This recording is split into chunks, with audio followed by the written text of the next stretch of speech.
rules my third house, which is Scorpio, with Pluto in there. I get so angry at people sometimes. Not like I don't have like really bad road rage, but I'm always like, what the fuck?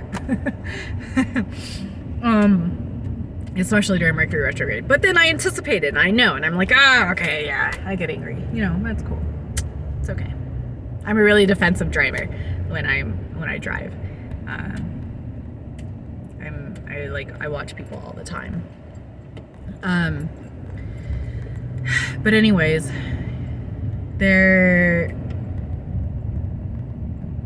Saturn helps us build the foundation for what it is that we want. So in those moments when we are feeling that 9 of Wands energy, when we just want to give up, you gotta know success is on the other side. It is those moments when we are so tired and so exhausted. You just want to break everything in the house. That's how I feel today. You just want to break everything in the house and throw everything out the window. It is those moments when we reach out, pull ourselves back up, and say, you know what? I may be exhausted as a monk, but I can do this. I'm so tired. I'm so exhausted, but I can do this. And remind yourself of your dream.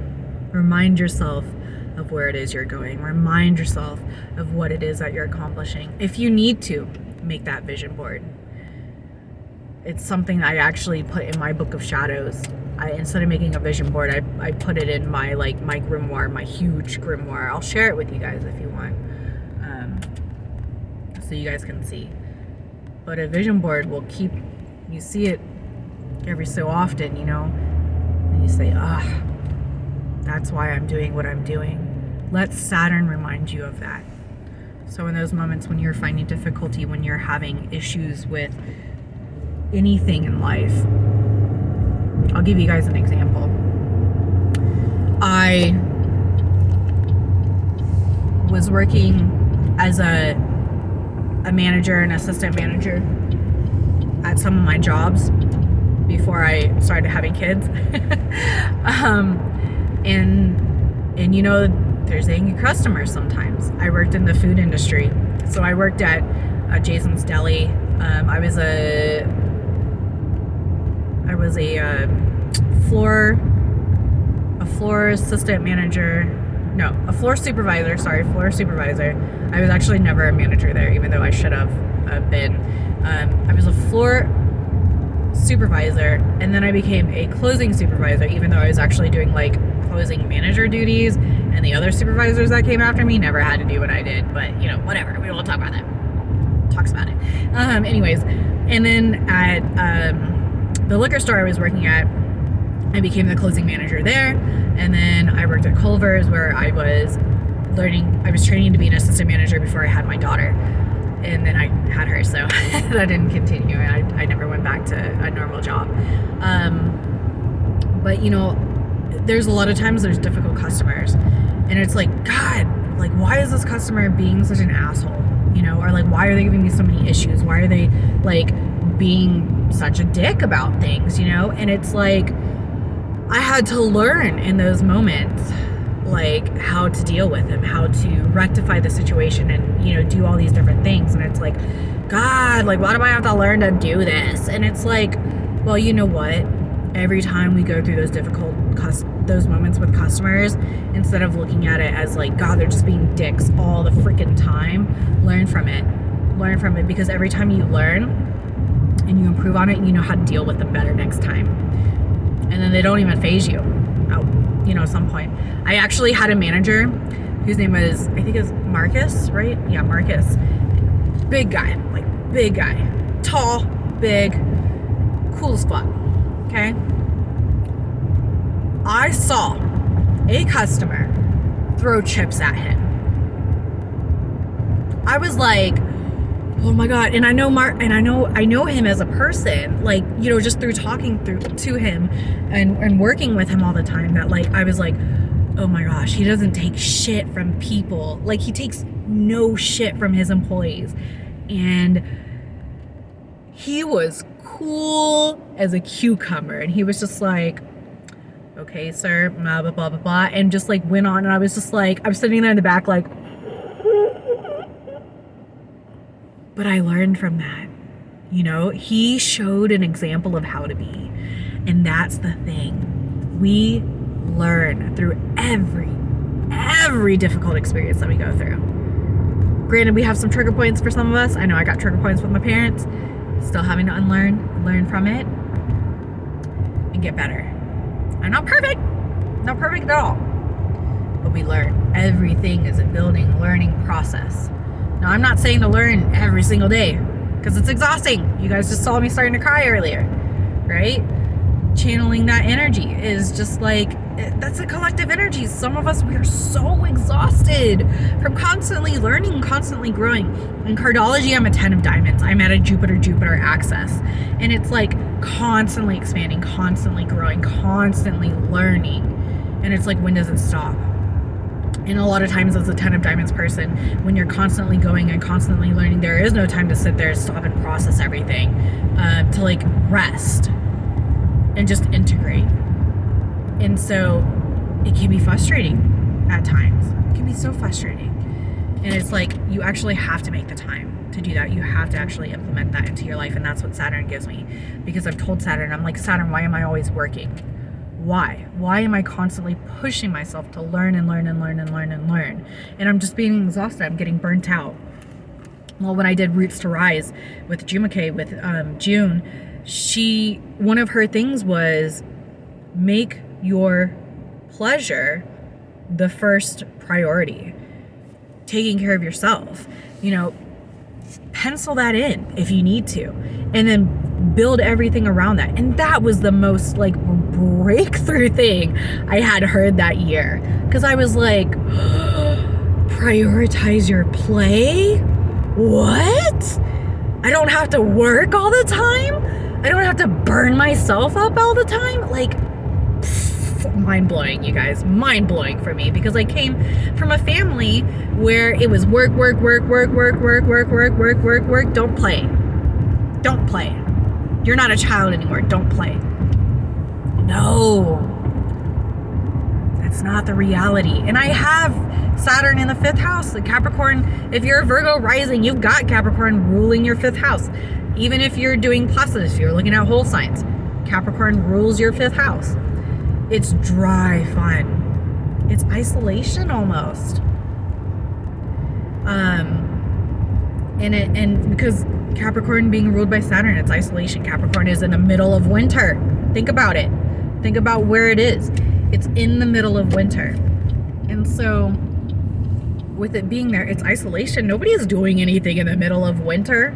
Shit. Who's going out there? Nobody. I'm just kidding. There are people that go out there, obviously. But back in the old days, people didn't go out in winter. Except maybe to go have fun and play in the snow, right? But you're not sitting there and like working. You're not like trying to plant a field in the of crops in the snow. Not necessarily. You're not like sitting there trying to plant things that grow in the summer. It's a time to relax.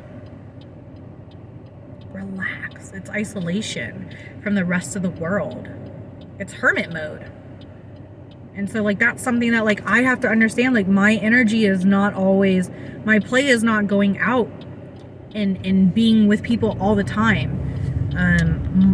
My fun a lot of times is curling up with a book or binging on movies and just being by myself. And a lot of times people find that difficult to understand about me, and it's not something that like I necessarily understood about myself all the time either. Like right now I was like, I'm speaking about it, that like I understand it even better. That's like one of those things. Scorpio speaking, Virgo's so difficult sometimes, Virgo rising, and I'm totally just like rambling, but you know, I hope you guys learned something from this, because I'm just like spewing out a whole shit ton of information. This is what I do. If you get in a one-on-one session with me, this is literally like instant like downloads of tons of crap load of information, to be honest. And so book that consultation call with me if you're interested and just want to talk. You literally reserve 30 minutes of my time to just learn with me, or talk about things honestly, or just send me DMs. Like, I'm down with it.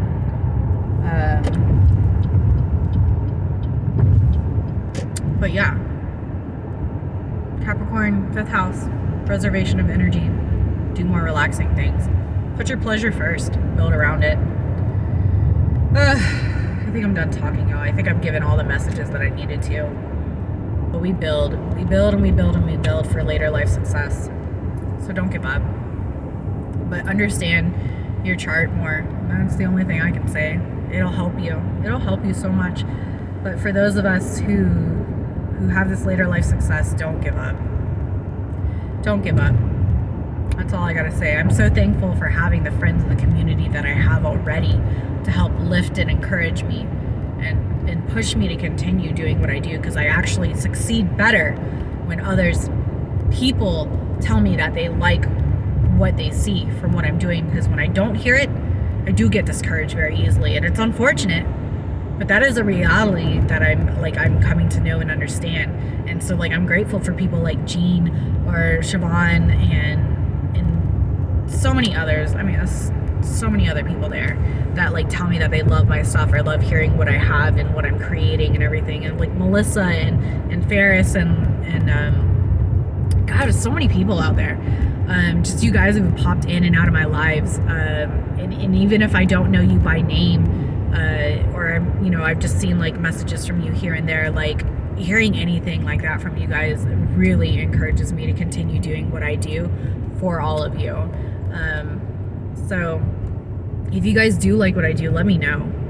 Just let me know. Talk with me, because I do better on one-on-ones than answering in group things. Groups are not really my thing. I definitely receive more downloads on a one-on-one basis. And anytime I do receive downloads, I usually tell people, and I'm like, hey, have you thought of this, blah blah blah blah blah, and then go from there. I've noticed that about myself. So yeah. Ooh, that was almost an accident right behind me. This see, reckless person driving. I hate it. But anyways, I hope this rambling, this musing of mine helps you all out somehow, some way, some point. And if you made it to the end, thank you. Through my early crying to my distracted tangents and thoughts. And you know what? Just going back to the later life success, I believe in you. Have faith in yourself, because it is our faith that carries us. I'll share this one last thing.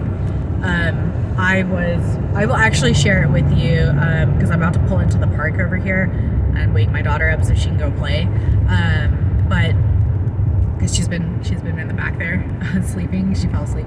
But I was guided by my ancestors the other day to read the book of Mark from the Bible.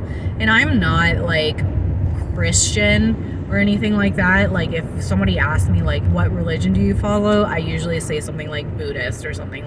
The one that I most relate to at the moment right now is Shintoism, which isn't even necessarily a religion. It's more of just a way of being when you really dive down into it. But so I am more of a person who believes in the more spiritual side of things rather than a fixed religion. And so Christianity for me for the longest time was not something that I was drawn to, but for whatever reason my spirits had told me to go read the book of Mark the other day. And this actually talks about the journey. It's I guess Mark's recounting of the leading up to the death of Christ. And there was a verse in there, which I'm going to read to you once I get to the playground. I thought I was going to get there a little bit faster, but traffic. There's a verse in there that talks about, I mean, the whole book of Mark is deep spirituality. And so that's the reason that they guided me to read this. And it was just it was so fascinating to read, and I resonated with a lot of thoughts that came through from it.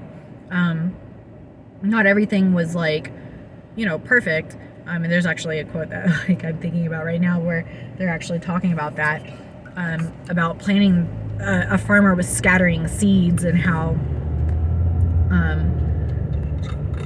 the words of Christ and the Lord don't.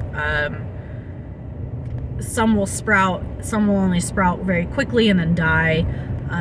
Others will take root and then really thrive. There's depending on the terrain. He was talking about seeds, and yeah. So, maybe give me 1 second, and I can get over here to this playground, and then I can tell y'all the quote because I can actually look it up, or the verse, whatever you guys want to call it.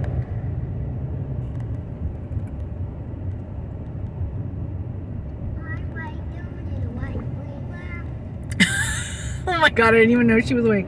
I didn't know you were awake, boo. Okay. You tricked me. We're about to go there, baby. We're almost there. It's just traffic, okay? I just tricked you. You totally tricked me.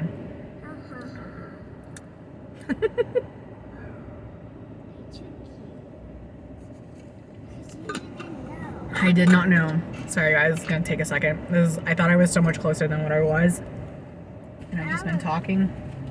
My voice is getting really raggedy now, as it does after speaking for like a straight almost 2 hours since I've like double recorded this. Yes, you totally tricked me, Bill. I did not know you were up, and you shocked me. Channy, you're so funny. Okay. Oh my god, I hate going home traffic. This is why I don't work, y'all. Just kidding. No, but for real though. Okay.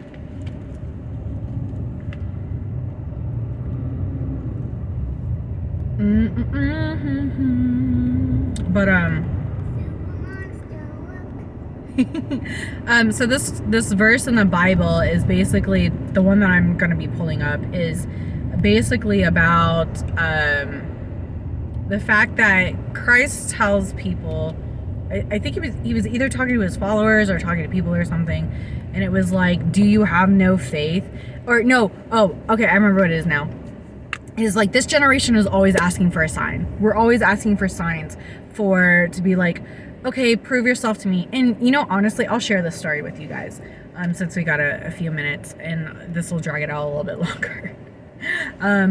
When I was in middle school, I was in 7th grade, I think, and I was like, I had my period for the first time, and I was just like,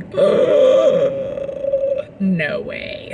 I was just like, I was like horrified about it or something. But I literally remember like sitting there, like when I was at home, and I was like praying, and I was like, God, if you are real, please do not make me have another period for another 2 years.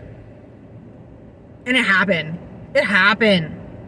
And I'm still like, but God,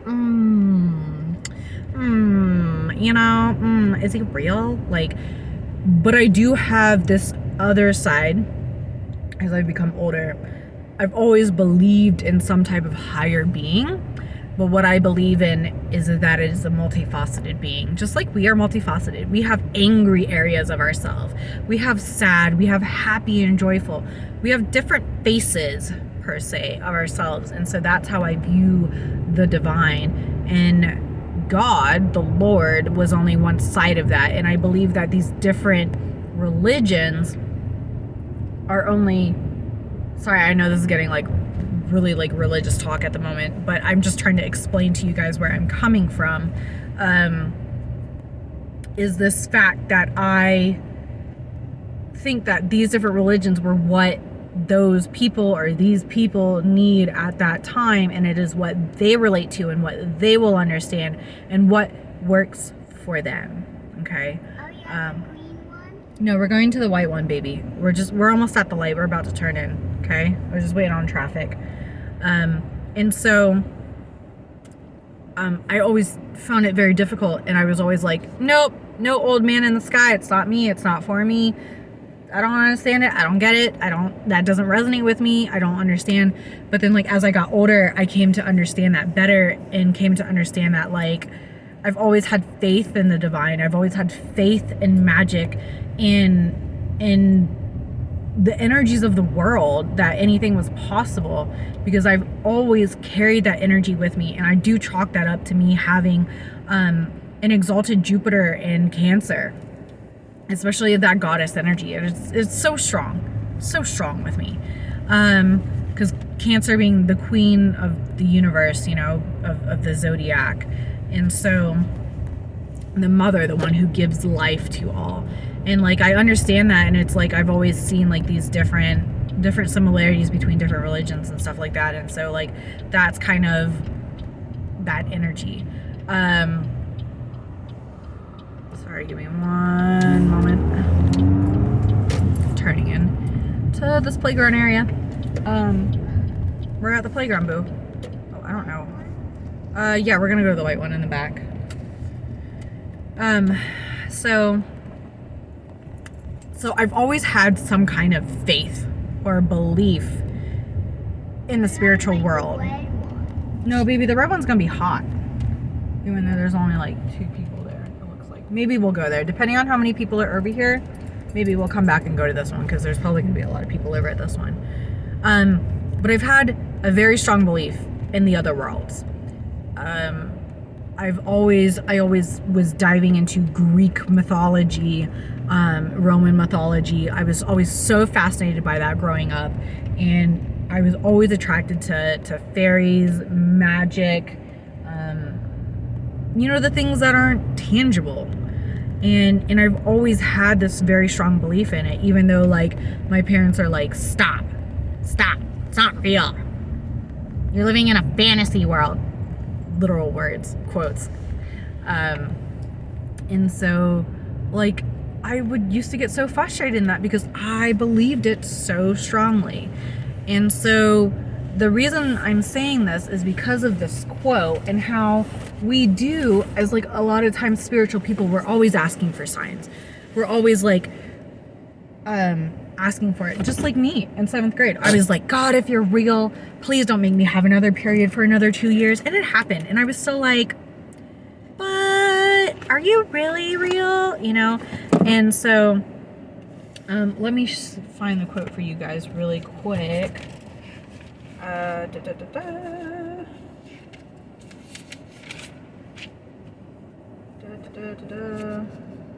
Where is it?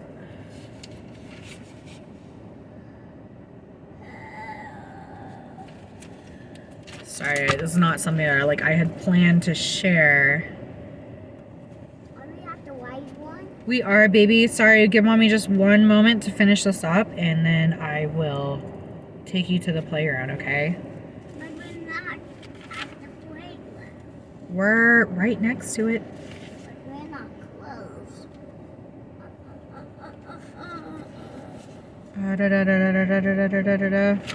I literally took notes wrote down all these Bible verses that resonated with me from the book of Mark.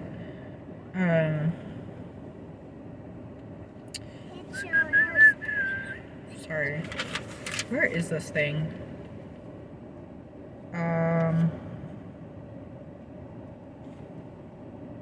First hand meant to disclose, but everything more.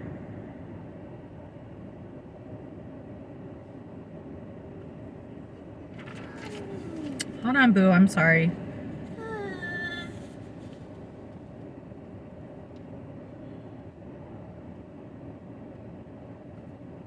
Oh my goodness. I thought I had this open.